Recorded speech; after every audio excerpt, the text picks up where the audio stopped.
naroon. Dito na naman tayo sa another episode ng ating vlogs, Badong Rattles po. Pag-uusapan natin ngayon, ito po, no,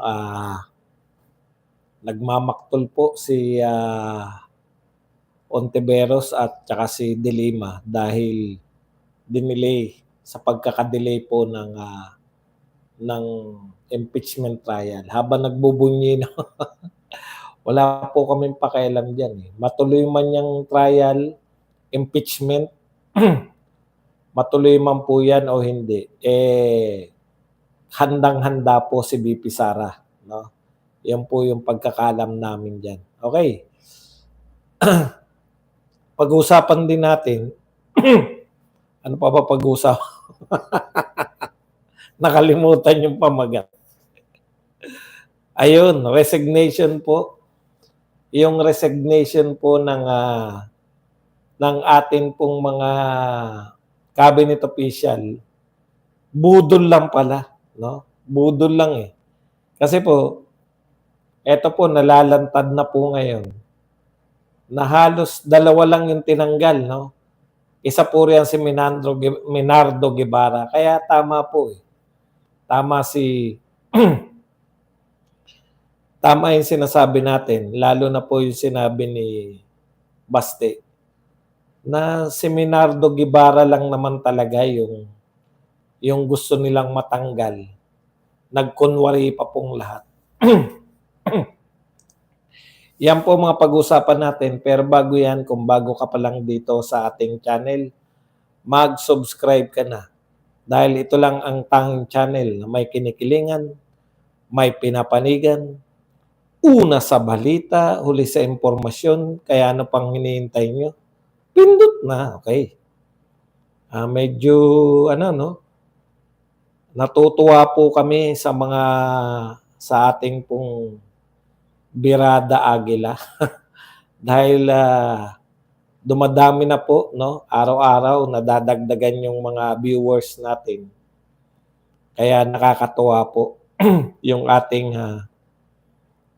pagsabak sa bagong larangan. Okay. Birada Aguila. So bukas si Bisdak naman tsaka si Brothers Travelers ang mapapakinggan natin. Kaya lang nagsasuffer yung yung aming mga channel. Mas gusto niya na kami sa brigada kaysa sa aming dito sa atin, no? Mas gusto niyo na may kausap ako kaysa solo ko. Okay. Alam nyo, ito po, grabe, no? Natalo na nga, boss, wala kang leeg. Huwag nyo na kasi pinakailaman yung leeg ko. Natalo na nga si BBM, no? Dito po sa, teka, makikita yung mga kalat ko. Midterm election. Balik, hindi po ako mananawa magpaalala eh, no? Hindi po ako mananawa na magsabi sa inyo ng pambubudol talaga, no? Tsaka si Aimee na ayon kay Baste, di ba? Hindi po ako magsasawa na magpaalala sa inyo. Para saan po, Mr. President? Takan-taka talaga ako. Para saan po na pinag-resign nyo lahat kung lahat naman ay i-retain nyo? Lahat naman ni-retain eh. Dalawa lang po. Ang buong akala natin, siguro, siguro, wala rin po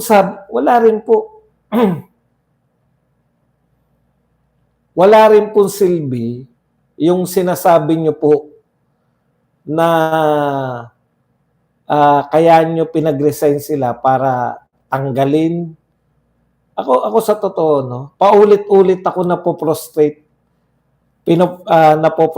kay BBM dahil talagang sukdulan, no? Hindi po simpleng mambubudol eh. Sukdulan po yung pambubudol. Akalain ninyo, mag-resign kayo lahat. Kasi gusto namin, ito yung mga termino niya, dahil nagsalita na yung mga tao, nagpahayag na, dapat makinig kami. Natalo tayo sa eleksyon, ayaw na nila. Dapat pakinggan natin yung mamamayang Pilipino. Ang ganda po ang gandang sabihin, no? Kaya kinakailangan natin na mag-resign, yung pinagre-resign ko na, walang sasantuhin eh. Talagang akala mo totoo. Tapos biglang in-announce po ngayon, halos lahat po ni-retain. No? Halos lahat po ni-retain. Ang tanong ko po, bakit pa kayo nagpa-resign? Para saan po? Lahat po, pati yung mga ang simple lang naman po, performance. Ito po sa mga bago, wag na nating ulitin sila recto ha. Performance rating. Halimbawa, tourism secretary. Napadami ba ng tourism secretary yung mga turista sa Pilipinas mula sa ibang bansa? Kung umuunti po yung tourism, simple lang po sa akin pag ako po magbibigay ng grade. Department of Tourism. Naparami mo ba yung turista sa Pilipinas? Kung kumonti ang turista, palit na. Di ba? Yung Department of Agriculture. Napababa mo ba yung presyo ng bilihing agrikultura? Partikular yung bigas? Kung hindi, kung sinabi mo na may 20 pesos tayo, subsidized din yan eh. Yung sinasabi niyong 20 pesos, real talk po. Yan po ay ayuda rin. So kung hindi mo pala kaya, palit na agad. Ano pa? Department of Energy. Napababa mo ba yung presyo ng kuryente? Hindi. Palit. Anong performance pa ang gusto nyo?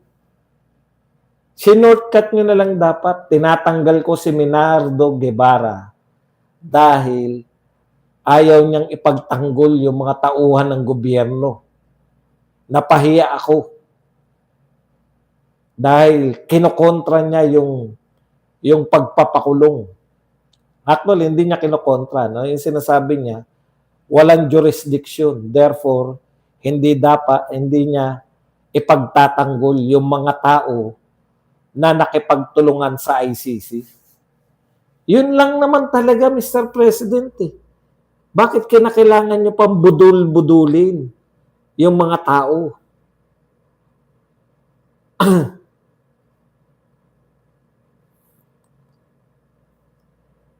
Di ba?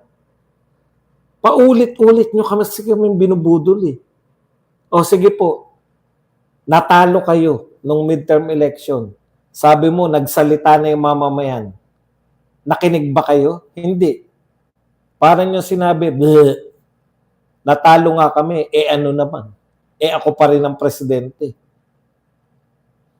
Ganun po ang dating, Mr. President. Si Jaime, ano sabi ni simple lang bumanat si Baste. Before tong pagpunta ni Jaime, naku, yung mga taga-drumbeat ni Jaime Marcos. Anong sinasabi kay Jaime? Si Jaime mag-uuwi kay Pangulong Duterte. Hindi, no? Uuwi na raw si Pangulong Duterte dahil pumunta ron si Jaime Marcos. Isa lang ang tanong ni Basti. Naiuwi ba ni Jaime? Di ba nakakulong pa rin? Wala nang usapan.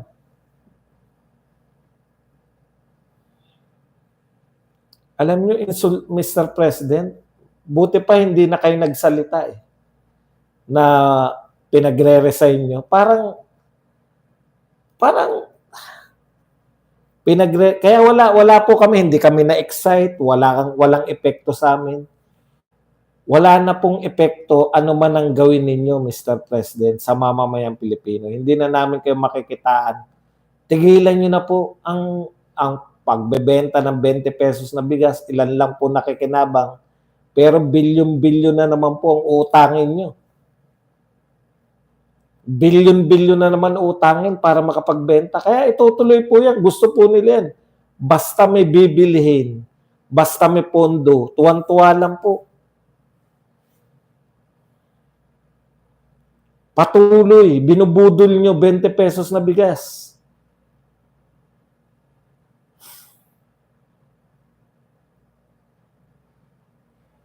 Wala na po naniniwala. Real talk po. Mula po, noon na pa hindi pa kami naniniwala. Sinabi na namin na anong klaseng bakit magpaparesign? Wala talagang direksyon. Dumami ba turista? Kung hindi dumami, tanggal. Napababa pa presyo ng bigas? Kung hindi napababa, tanggal. Paulit-ulit, Mr. President, paulit-ulit nyo kami binubudol. Okay, punta na po tayo. Dito po. Ito po, ang dami pong nagpapahayag dito. No? Mamaya po may conclusion ako. Optics lang? Opo, optics lang po talaga.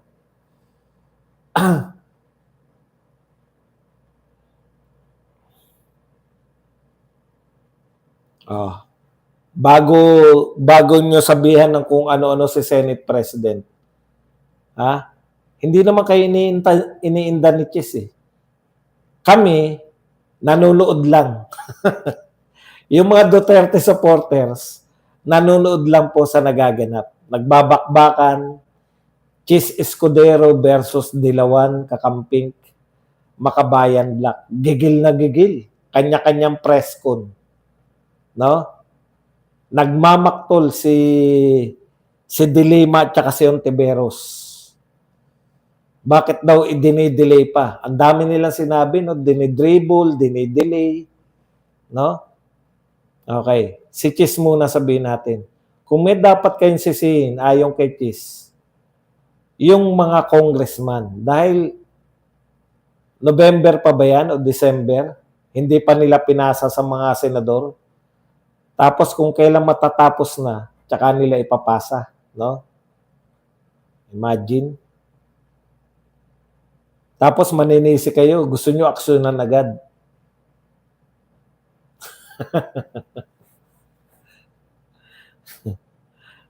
Isa-isay natin ha. Okay. Wala na talagang trial action niya na mangyayari in the sense. Sabi po ni Coco Pimentel, meron lang witness na papaupo sa witness stand, wala pa yan. Wala naman yan kahit sa original plan ni Senate President Escudero. Imposible na rin yan mangyari kung sa June 11 uumpisahan. Parang sumusuko na si Coco Pimentel. Hindi na raw talaga, parang sinasabi niya rito na wala ng trial action. Ibig sabihin, introduction lang. Kung meron man pong mangyayari sa June 11, na sabihin, yung introduction lang, uupo tayo bilang impeachment court. Pero wala na raw. Aminado na. Nagsasabi na po si Coco Pimentel na isa po yan sa nagsasabi na pwedeng tumawid eh. Pero tatawid lang yan, Coco Pimentel. Mawawalang silbi po yan kasi ang pinagtatalunan ngayon, pwede bang tumawid mula 19th Congress papunta ng 20th Congress? Dalawa lang ang sagot dyan, di ba? Pwede at hindi pwede. Pero bago patawirin, kinakailangan nasimulan muna. Kasi po, 19th Congress nagpasa ng impeachment complaint, di ba? 19th Congress. Ngayon, hindi po pwedeng i-entertain yan ng 20th Congress. Di ba? Kasi dapat ang usapin lang kung itutuloy ba ng 20th Congress o hindi. Paano itutuloy kung hindi nga nasimulan? So kung hindi yan masisimulan, patay na yan. Dead on arrival talaga. Tama si Dilima. Kaya pa na yung himutok Mamaya po, pagkatapos ko nito, may solusyon ako sa gusto talaga. Ha? Yung galit na galit talaga kay BP Sara, ako na magsasuggest ng solusyon para sa inyo. Kasi parang, alam naman natin, kayo din eh. Propaganda din na habol niyo eh. Ano sabi ni Baste? Lahat ito, propaganda lang ni Marcos. Si Marcos, walang project talaga. Kung hindi, magpropaganda lang. Di ba? Wala talaga. Wala kayo may pagmamalaking proyekto, panay propaganda lang. Lahat-lahat dito kay BBM. Okay. Ngayon, kayo, Ontiveros, De Lima, Franz Castro, Makabayan Black, kasama to si Serdanya, propaganda lang din naman kaya kayo naghabol eh. Di ba? Gusto niyo lang gamitin si BP Sara, yung impeachment kay BP Sara, para magpropaganda kayo, magpalakas. O, isa-isahin na natin ha. Isa-isahin natin. O, eto po. Anong sabi ni Franz Castro? Una, tinanong niya, gumaganti ka ba, SP? Tinatanong niya si Senate President kung gumaganti ba sa Kongreso dahil binigay ng Kongreso last day bago mag-recess, di ba? Okay, ngayon ang tanong ni French Castro, gumaganti raw ba si Senate President sa Kongreso? Tapos, sino raw yung pinaprotektahan? Malamang hindi si BP Sara. Dahil hindi naman, bakit naman po protektahan ni SP, Senate President si BP Sara? Malamang ang pinoprotektahan niya yung mga amo niya. Bakit? Hindi naman na kailangan ng amo niya ng panibagong kontrobersiya. Kilala niyo na yung mga amo niya, di ba? Yung mga taga-Malacanang. Kita niyo si Martin, wala na rin pakialam. Okay, ang punto ko, hindi naman, ayaw naman na ng mga amo ni Chis Escudero na magkaroon pa ng impeachment trial. Alam niyo po kung bakit? Once na magkaroon ng impeachment trial, lalong babagsak yung ekonomiya ng Pilipinas. Totoo po yan. Mag-aalisan lalo yung mga foreign investors dito. At saka ikalawa, nakakahiya. Opo, puro po nonsense ang pinagsasabi ko. Nakakahiya, sabi ni Marcoleta. Bakit nakakahiya? Ha? Bakit po nakakahiya? Eh, marirealize ng mga tao, ipapahiya sila ni Marcoleta eh. Yan ang totoo. Ipapahiya sila ni Marcoleta. Oh. Kaya, poprotektahan ni Chis Escudero, mas maganda sa mga amo niya na wag na mag-trial. Dahil nakakahiya po yung mga ibinibintang ninyo kay BP Sara. Okay, ano pa? Eto, di matanggap ni Laila De Lima at Senator Risa Ontiveros ang pagpapaliban ng Senado sa Articles of Impeachment laban kay BP Sara. Dahilan kung bakit ito pinatutsuda ng dating NFAP. Yan. O, kita nyo? Hindi matanggap ni De Lima. Ang tanong, di ba prosecutor ka, De Lima? Anong ginagawa mo? Bakit naghihintay ka lang? Anong inaksyon mo para mapuwersa mo alam nyo, yung kagalingan po ni De Lima, dapat ngayon niya pinapakita. Ano yung ginawa mo, De Lima, para umaksyon na pabor sa'yo si Chis Escudero? O, wala. Ibig sabihin, wala ka naman palang power eh. Ha? Wala ka naman palang power, De Lima. Pero ang pinakamasakit po na sinabi para sa kanila, sa atin, tuwan-tuwa lang tayo eh. Basta tayo tagapanood lang. Drama lang nila to eh. Ang pinakamasakit po, na sinabi ni Chis Escudero ngayon, pagpapasyahan, pagdating po ng June 11, nagbibigay na po ng premise si Chis Escudero. Sabi ni Chis Escudero, si Coco Pimentel gusto niyang, sabi niya, matutuloy daw. Pwede raw itawid. Marami rin nagsasabi hindi pwedeng itawid. Kasi tapos na po ang question kung tatawid ba o hindi. Hindi nila, yung ayon po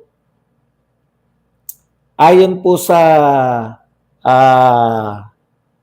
anong tawag dito, timeline, maubusan po sila ng tatawid na tatawid po talaga.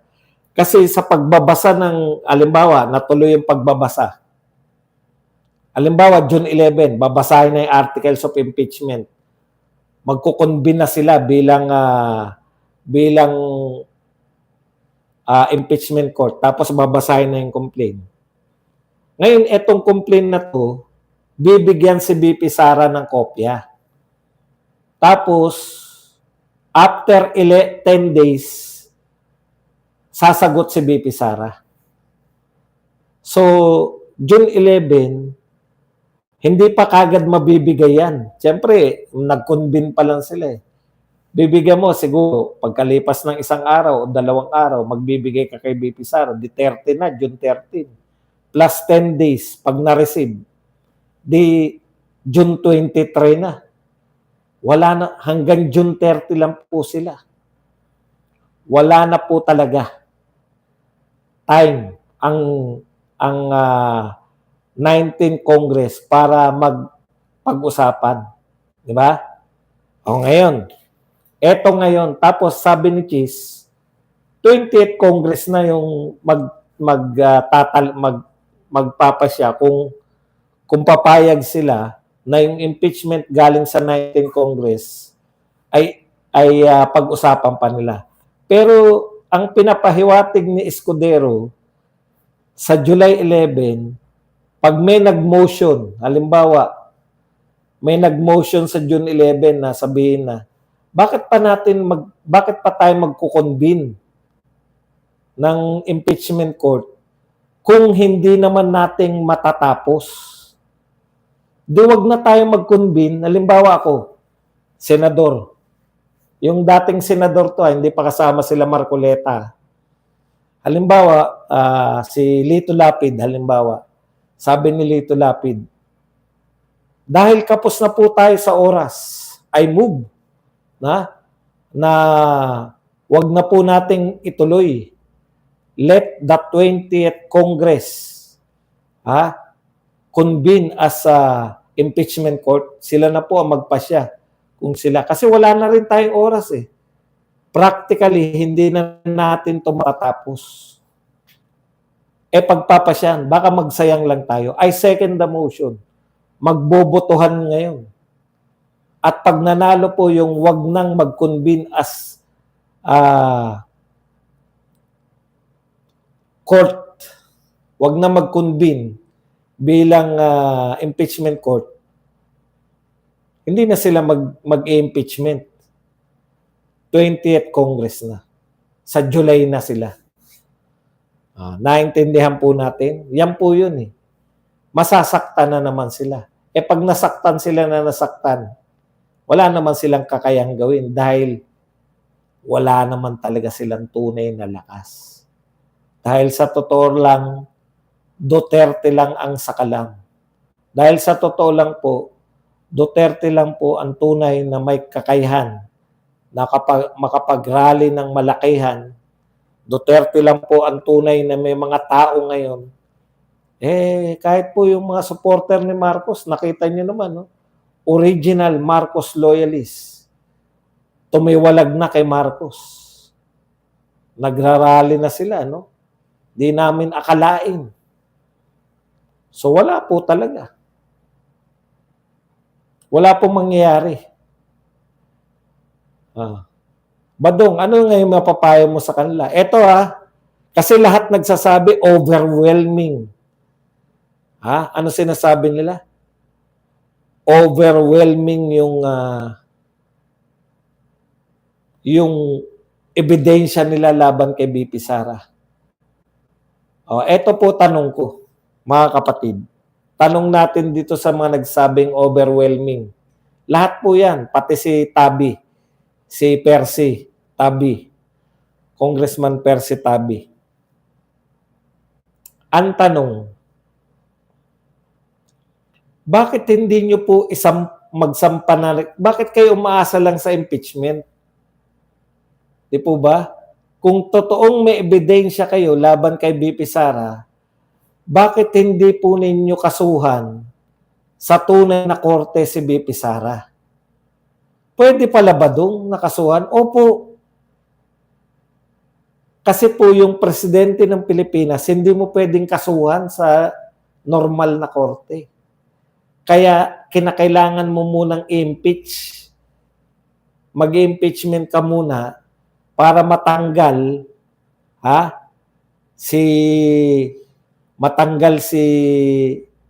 yung presidente. Pag natanggal na sa pagiging presidente, may immunity yun. Para mabilis maintindihan. Ang presidente po may immunity sa suit. Hindi pwedeng ireklamo ang isang sitting president sa kahit na anumang korte. Pero hindi po applicable yan sa Vice President ng Pilipinas. Kung sinasabi ninyo paulit-ulit kayo, may paglabag, may paglabag, may paglabag. Bakit pinipilit nyo lang yung impeachment court? May immunity from suit. Bawal idemanda ang sitting president.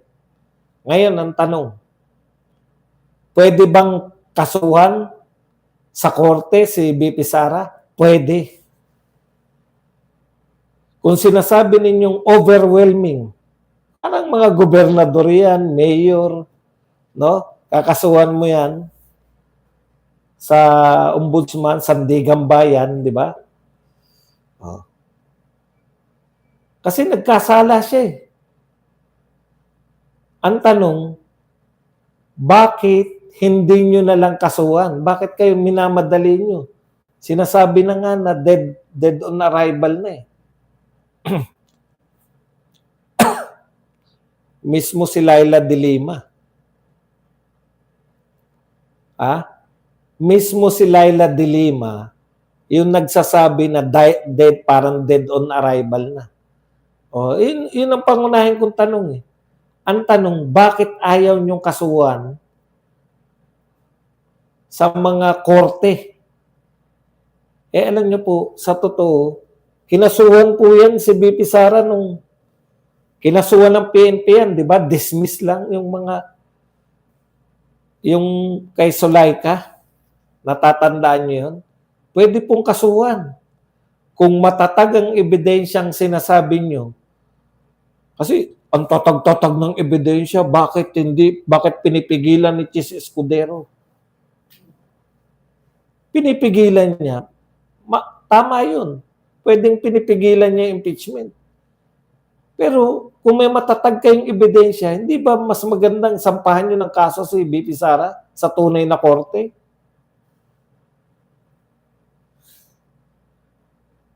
Alam nyo kung bakit? Wala naman kasing kasong tunay si BP Sara eh. Kaya kayo nag-i-insist na sa impeachment court lang siya, sampahan ng reklamo, kasi sa impeachment court, botohan lang ng mga senador. Akala ninyo may numero kayo. Or, propaganda talaga habon nyo rin. Biruin nyo nga naman, no? Real talk po. Si Joker Arroyo, dyan sumikat. Marami pong mga sumisikat po. Hindi ko po kilala dati yan si Marcoleta. Pero dahil sa congressional hearing ng pag-apply ng ABS-CBN ng prangkisa, doon ko lang nakilala si Marcoleta. Pwede nilang ikasikat yan. Di ba? Congressman na lang si De Lima, baka magpakitang gilas. That's the record. of the uninitiated. Sumikat, congressman lang yung si Joker Arroyo at that time, nung impeachment ni Erap. Kaya kayo nagngangaw-ngaw, ginagamit yung impeachment, baka sumikat kayo, di ba? Pero mapapahiya lang kayo kay Marcoleta. Hindi nyo kaya ang power ni Marcoleta. Wala kayong binatbat. Kasi alam nila, yung mga mayroon ba namang ebidensya na, oh, ito, confidential fund. May pangalan, ganun-ganun. Di naman po kaso yan. In the first place, bakit nyo pinag-uusapan yung confidential fund? Confidential nga. Umaasa sila sa korte na ang bumubuo o yung mga judge ay hindi mga abogado. Kasi sa tunay na korte po, mga lawyer. Ha? Lawyer po. Marurunong po sa batas. Umaasa sila na baka yung ang mga judge na katulad ng mga hindi naman mga lawyer na hirap na unawain ang batas, may pag-asa sila.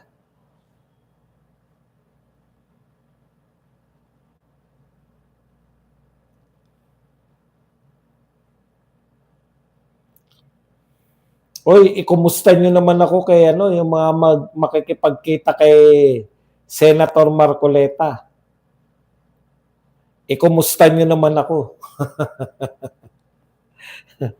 Pakisabi nyo, no, pinakukumusta kayo ni Badong Aratilis.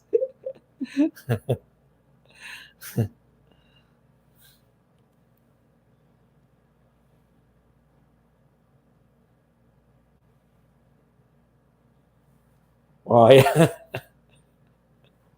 Pinatigil yung confidential fund sa DepEd dahil lalabas daw na.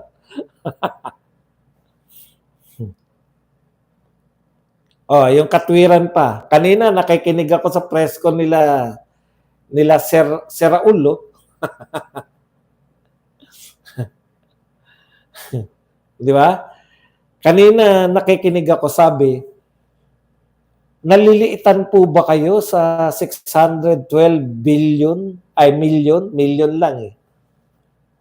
Nalilitan po ba kayo sa 612 million na confidential fund ni BP Sara?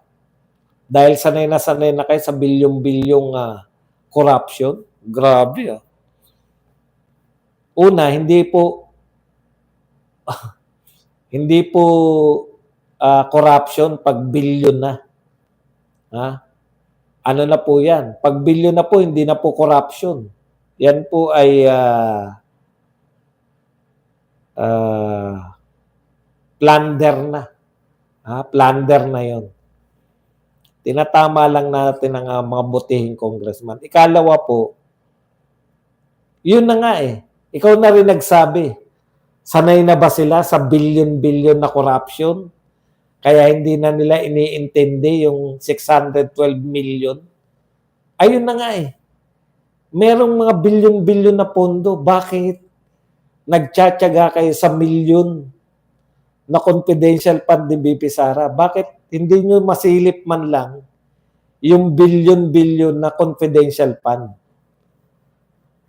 Bakit mainit kayo sa million na confidential fund ni BP Sara pero hindi nyo masilip kung paano ginastos yung 500 billion na mga flood control projects? Gigil na gigil kayo sa million na confidential fund ni BP Sara. Pero bakit hindi nyo masilip yung bilyong-bilyong kinuha sa PDIC, bilyong-bilyong kinuha sa PhilHealth? Walang investigasyon kayo riyan. Sa GSIS, PNB. Kaya baliktad yung paninilip mo eh. Ako ngayon nagko-question sa inyo, Makabayan Black. Bakit gigil na gigil kayo sa milyon ni BP Sara, pero sa bilyong ginto na binenta, sa bilyong-bilyong Maharlika Fund, dehin bokeke kayo. O, kitang-kita sa inyo. Lahat ito propaganda lang. Wala naman talaga kayong ebidensya laban kay BP Sara. Kung may ebidensya po kayo laban kay BP Sara, ha? Kung totoong may ebidensya kayo laban kay BP Sara, bakit hindi nyo ireklamo sa tunay na korte? Hindi naman siya immune. Wala po siyang immunity.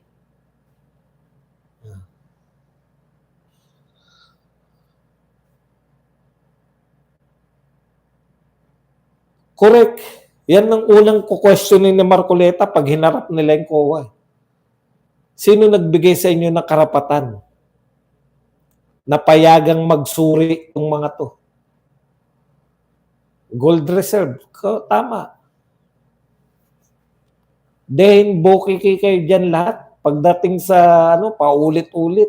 Ilang taon na ba yung confidential fund ni BP Sara? Kauupo pa lang ni BP Sara eh. Pinroblema nyo na kagad yung confidential.